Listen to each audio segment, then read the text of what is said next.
Innalhamdulillah ve salatu vesselamu ala Rasulillah. Allah Taala barımızın yüzümüzü жарық kılsın. Чындап эле жасап аткан сооптуу иштерибизди Кудай Таалам кабыл кылдыбы кылган жокпу?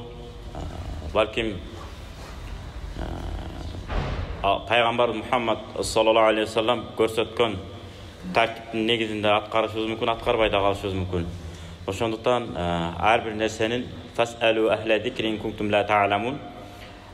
Эмнени билбесеңер, ошол нерсенин ээсинен сурагыла. Тагыраак айтканда, шариатка келе турган болсок, Куран жөнүндө эгерде маалыматыңыз терең болбосо, арабча билим деңгээли терең, жана дайым айтып келебиз, өзүнүн эне тилин дагы мыкты өздөштүргөн болсо, эгерде өзүнүн эне тилин чалып сүйлөп, аралаштырып сүйлөп, чоң рахмат дегенде рахмат чоң дегенде, азыр байкап атасыздарбы? Бири-бириңиздерге жазган дегенде рахмат чоң деп кое берет. Негеде чоң рахмат да. Бизде кыргыз тилинде сынатош биринчи айтылат, сыпатталган сөз экинчи айтылат. Араб тилинде тескерисинче, сыпатталган сөз кийин айтылат. Кандай мусулмансыз, мен кыргыз мусулманмын дейсиз го. Кыргыз деген сынатош да. Мусулман мен деген сүйлөм нээси болсо, мусулман деген баяндош да. Кандай мусулмансың? Кыргыз мусулманмын деп, кыргыз деген сөз бир сыпат биринчи айтылат экен бизде. Ошол сыяктуу эрежелерди мыкты өздөштүргөн болсо, андан кийин араб тилин терең өздөштүргөнүнө биз ишене алабыз. Эгерде өзүнүн эне тилин жакшы билбесе, ал эч качан араб тилин терең өздөштүрө албайт. Тескерисинче ал арабча ойлонуп калышы мүмкүн. Ошон үчүн ар бир кайсы улутка Курандын котормосун жеткирем деген адам болсо, ошол улуттун адамы болуш керек экен. Тафсир жазган илими да ошондой. Мисалы айталы, англис тилине которула турган болсо, мен англисчени суудай сүйлөйм деп эле, арабча мен англисче которо берсем болбойт. Мен англисче жөтөлүп, англисче ойлонушум керек. Англисчем болуп төрөлүшүм керек. Англис тилде болуп. Анан мен Куранды англис тилге которсом болот экен.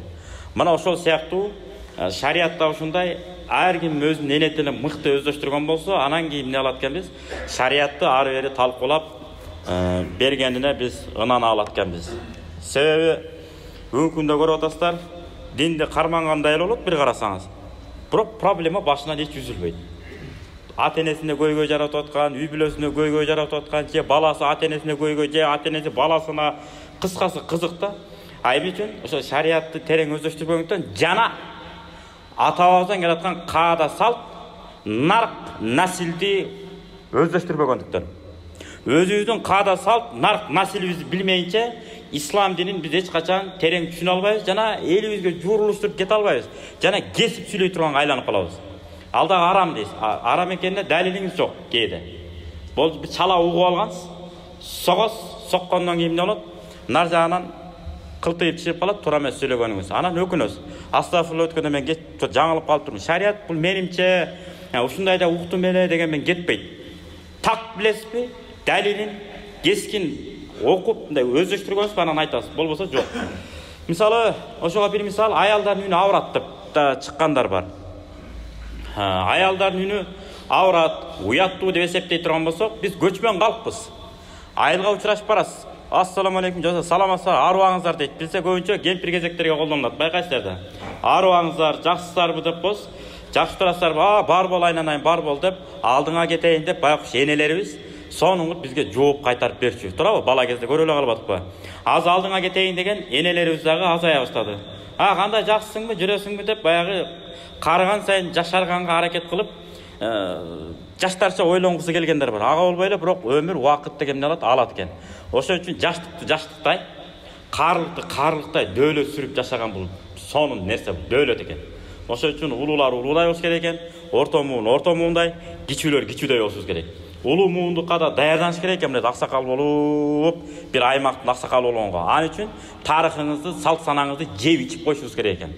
Отурганда эле бир каяктагы бир дайыны жок, негизи жок, ушак айынга кирип кете бере турган болсок, эртеңки күн артта келаткан жаш муундар бизди сыйлабай калат экен. Ошондуктан сөзүбүздү укпай калат. Мына биз акыркы аксакалдарды көрүп калдык 90-жылдагы. Демеле сакалдары мына көкөрөккө түшкөн мамдан жайылган аксакалдар. Арак, чылым-пылымды жолоткор эмес. Ошондой аксакалдар жаштары 90-го, 95-ке чыккан. Ошолордун сөзү эмне болгон? Жазылбаган мыйзам болгон. Айткан дегенде болгон. кокуй аксакал келатат деп. Азан айтылып атса кокуй сүйлөбөй унчукпай тур. Азан айтып атат деп. Азан айтып атса бакылдап телефон сүйлөп мечиттин ичинде дагы керек болсо кээде телефондо сүйлөшүп жанталашып калып атпайбызбы? Кудай сактасын, ошол жаман нерсе экен. Ушулардын баардыгы Нурмалда атабыз бир эле сөз менен тынчыткан экен. Тарбияң тайкы болсо тартканың кайгы болот дептир. Бүттү. Качан башталат? Тарбиясынын тайкылыгы. Ата-бабаларыбыздан келаткан калыптанган жолдорду жокко чыгаруу менен башталышы бул. Аяганан кийин караганда биз дагы кандай эле биз улууларды урматтабай калсак, биз өлгөндөн кийин эмес, тирүү кезибизди урматтабай калат. Мында карап коет, салам алейкум, көңүл келсе. Салам айтат, көңүл келбесе, мында карап коюп, мүтүп коюп кете бериши мүмкүн. Же бир жерге кирип баратсаңыз, сизден биринчи эле омбуролуп кирип барып, төр меники деп төрүнө отуруп алышы мүмкүн. Кандай сонун жарашат? Аксакалдар төргө отурса, андан кийин көк сакалдары, андан кийин кийинкилер кетсе, сонунда бул жарашыктуу нерсе эмеспи? Пайгамбарыбыз керек болсо намазда дагы дайыма калыптанып калган бир орунга бир аксакал көнүп алган болсо, ошонун ордун талашып отурбады атпайбы? Мисалы бир аксакал бар, дайыма мынерге отурат. Же дагы бир аксакал бар, мынерге отурат. Элдин баарлығында эмес. Мечитте бирөө, экөө, үчөө болот өзү ошондой. Ар бир мечитте 3-4 аксакал болот. Дайыма бир местеге орунга көнүп алган. Кокус келсе, ошол орун бирөө отуруп калган болсо, бүт дал кыжалат болот. Терге отурса, намаз окшошпогондой болор, бирдек боло берет. Ошон үчүн ошондой адамдардын ордуна тийбей эле коюш керек. Өзү ар бир мечитте экөө, үчөө эле болот ошол. Буга да пайгамбарыбыз эмне кылган? Көңүл бурган. Ислам дини мына ушундай, көңүлдүн дини. Адамдардын көңүлүн таба билишибиз керек. Тескерисинче биз эмне болот? Менин көңүлүмдү сен тап дегендей мамиле кылып калып атпайбызбы кээде? Бул жаңылыштык. Биз тескерисинче пайгамбарыбыз ар бир адамдын көңүлүн таап, деңгээлине жараша сөз сүйлөп мамиле кылып кеткендей, биз дагы ар бир адамдын көңүлүн таап, тил табышып кеткенге эмне кылышыбыз керек? Аракет кылышыбыз керек. Ал үчүн мыкты кыздарды тарбиялап өстүргөн болсок. Өткөндө биздин темабыз аял заты, кыз балдар жөнүндө болчу. Маданияттуу кыз бала, жол болсо маданияттуу аял заты деген темабыз болуп аткан. Ушул темабызды улай хадис менен, аят менен уланталы. Бисмиллахир-рахманир-рахим. وَإِذَا الْمَوْءُودَةُ سُئِلَتْ بِأَيِّ ذَنبٍ قُتِلَتْ. İbn Abbas radıyallahu anhu وَإِذَا الْمَوْءُودَةُ سَأَلَتْ деп та окуйт экен. Кырат, тажвидте бар ушундай. Бул күнү тафсирде келет, имам Даххактар тафсирлеп атат. Не деп тафсирлеп атышат? Кыямат күнү эч кандай күнөөсү жок көмүлгөн аял киши атасына асылат экен. Ата, мени эмне үчүн сен өлтүрүп койдуң деп. Же болбосо энесине асылат экен бала. Кыямат күнү асылат экен, көкүрөгүнө асылат экен энесине. Эне, сиз мени эмне үчүн өлтүрүп койдуңуз деп. Бүгүндө кээде байкап калып атабыз, билип ойлоп атабыз да. Бая кылгылыкты кылып коюп, кылжип менен бууп коюп дегендей, жаштыкка тарбиясы толук кандуу жетпей калып, же турмуш тиричиликтин айынан тууган үйүнө кызын чыдап коюп, ата-энеси жаркын келечек ушуларга түзүп берейин деп, Россиялап, Европалап, Америкалап, Кытайга жана башка жактарга кетип иштеп кеткен. Ошолордун кыздары бүгүнкү күндө эмне болуп атат? Кээ бирлери анча саналуу чыгып калып атат. Кош бойлуу болуп, анан элге айтпайын, эч кимге билдирбейин деп туруп, бөлөк бир жактарга бекинип барып, анан эмне болуп, боюнан алдырып өлтүртүп коюп атпайбы? Ушулардын баарына эмне болот экен? Жооп берет экен. Ошондуктан талим тарбияны эмне кылыш керек? Толук кандуу бериш керек. Шариатта бир тууган тайкеси менен ажылыкка барса болот. Ошондо да айтат, эгерде тайкеси жөндүү болсо, акыл аң сезими ордунда болсо дейт. Анын акылымда кичине айнып калган болсо, Кудай сактасын, ага да кошуп бербей эле алыс сапарга дептир. Анткени туура эмес нерселер болуп кетпесин деп. Мына шарият ушуну эске алган. Ошондуктан ата-бабаларыбыздан муну да ордуна коюп койгон. Бир уруудан үйлөнбөсүн, кокус үйлөнө турган болуп калсаң, жет атаңа нар бар үйлөн деп. Не деген керемет бул? Эмне үчүн? Кан бузулбас үчүн. Пайгамбар Мухаммад алейхиссалам муну дагы хадисте айткан. Не деген? Алыстан үйлөнгүлө, алыстан турмуш кургула, антпесе урууңар бузулуп кетет деген. Бирде кетеселер Фатима менен Али радыйаллаху үйлөнбөдү эле дей беришет. Ал жерде айла жок болгон. Орусча айтканда башка достойный күйөө бала чыккан эмес, Али радыйаллахудан башка. Ага да тийбейм дейт Фатима энебиз. Пайгамбарыбыз кайра тияган өтүп, бяган өтүп, кызым, баары бир кыз бала болгондон кийин турмушка чыгыш керек, сен да урук тукум улашың керек, мен да небере күтүшүм керек, ал эле бул эле деп ыйлактап атып, мындай кошомат кылып атып, эптеп көндүрүп анан кийин айыл родиянын эмне кылат? Кызын турмушка берет.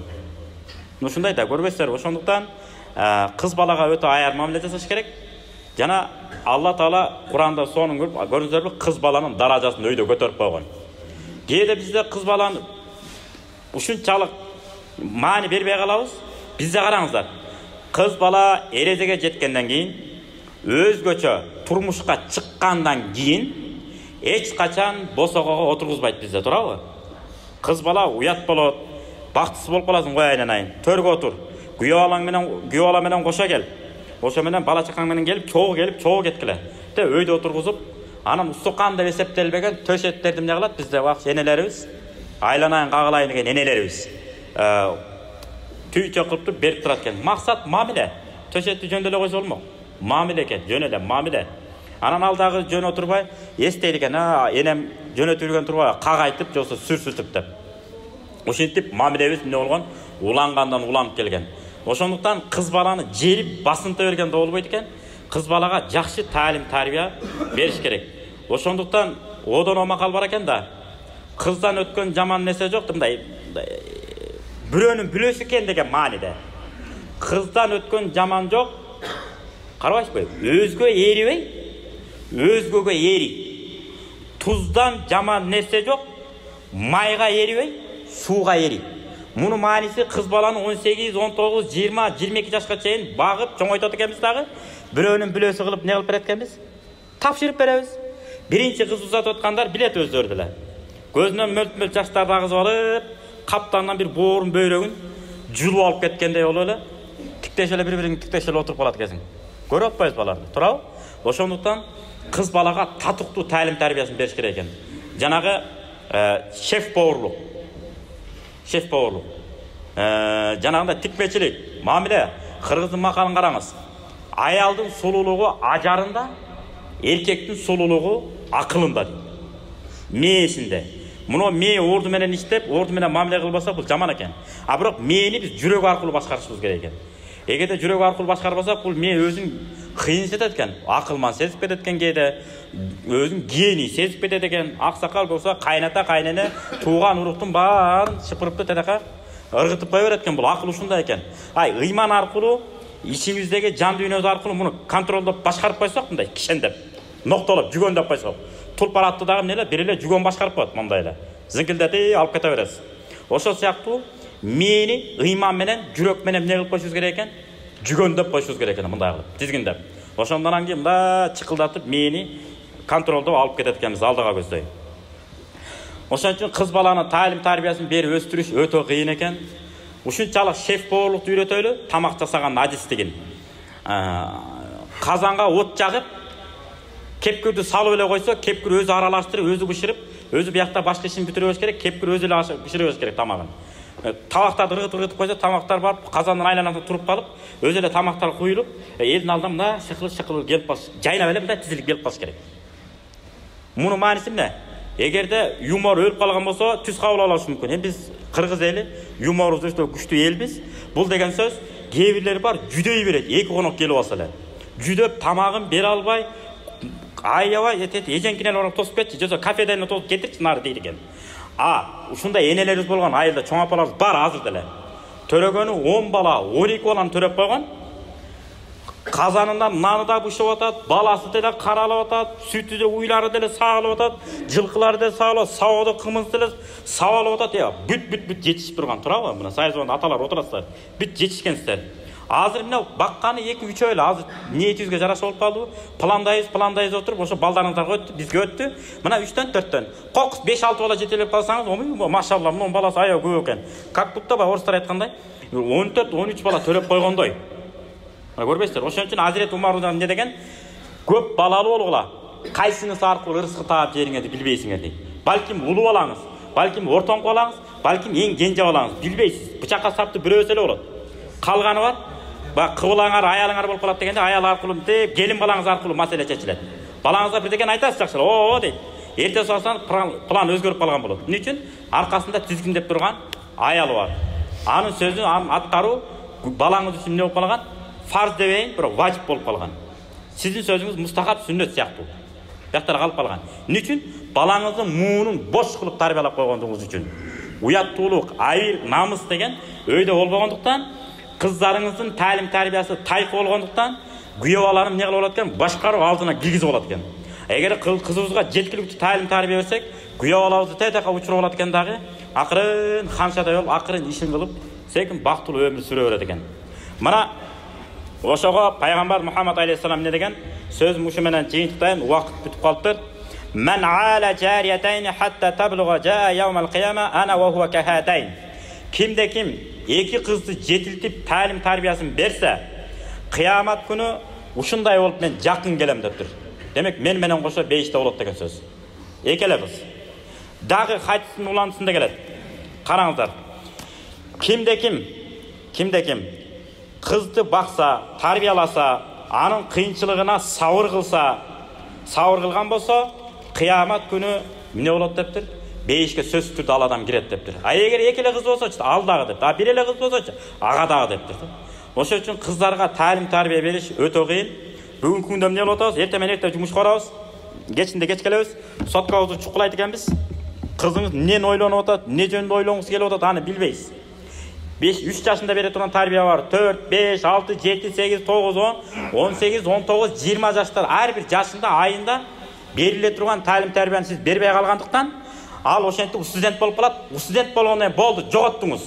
Ал кызыңыз сиз менен эч качан кеңешпейт. Ойына келген bir балага тийип кете берсин, сырты жалтырак, ичи калтырак дегендей. Субханалла, машалла дегендер бар го. Ушу таква экен деп тийип кете бериши мүмкүн. А сиз атасыз, сиз билесиз. Ал кезде сиз да жүргөнсүз. Карайт экенсиз. Бая молдонун ким экени бисмилласынан дайын дегендей эле, бисмилласынан билип коет экенсиз. Мындай карап, чын эле таква же мындай жасалма, искусственный деп. Жасалма. Карайт экенсиз дагы. Ана адамга болгон мамилеси кандай? Адам кыял мүнөзү адамчабы же айванчабы деп. Мындай карайт экенсиз да, анан кызым болот экен. Ушуга турмушка чыксаң болот деп айталат экенбиз. А эгерде биз сырдашпасак, ата биз менен сиз сырдашкан эмессиз. Мен өзүм каалаганым менен тейинчи мен бир жолу төрөлөм, бир жолу жашайм деп эле коёт экен, эчтике дей албай калат экенбиз. Ошого Кудайым буйруса, кыздарыбызга толук кандуу таалим тарбиясын берели. Алла Таала эки түнө жүзүбүздү жарык кылган болсун. Кудай буйруса кийинки жумада ушул теманы улантабыз. Амин. Жараткан жакшылыктарыбыздын баарын кабыл этип, туш тараптан келе турган ар кандай балайдан өзү сактасын. Эки дүйнө шермендечиликтен сактасын.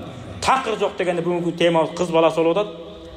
Кокус күйөө балдар биздин кыздарыбызга жуучулук түшкөндө, кимдин кыз эле кыз экен десе, баланча дегендин уулу, баланча деген кишинин кыз экен десе, кой айнанан андан жолобойлу дебей, ал жакшы үй биле. Бүт бар мамилеси, адамгерчилиги сонун, ошолор менен Кудай болсо канакей дей тургандай, арзу кыла турган инсандардан болууну ар бирибизге насип кылсын. Жана Куранда айткандай, жок дегенде артта келаткан муундарга үлгүлүү ата эне болууну ар бирибизге насип кылган болсун. Валхамдулиллахи роббил аламин. Амин. Аллаху акбар. Ассаламу алейкум ва рахматуллах.